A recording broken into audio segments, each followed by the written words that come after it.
Hello guys जय जगन्नाथ मु welcome करुछि आजिर mini blog को। आजिर मिनी ब्लॉग रे मु आपण मानक निकट को नहीं आसुछि माछरे सिंपल भाबरे केमिति माछ अंत भजा प्रस्तुत करा जाय। तो चलंतु देखिबा। हमर अंत भजा चली एठी फास्ट पकाउछन्ती हळदी गुंड तापर स्वाद अनुसार लूण तापर लंका गुंड जीरा गुंड भल से गोल दि जाए।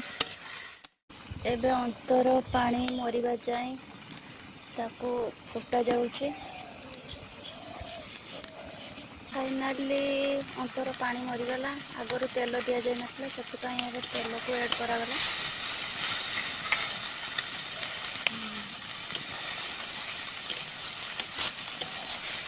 फाइनाली प्रस्तुत हो गला आमर माछ अंत भजा। देखि पारे खूब सुंदर से भजा है।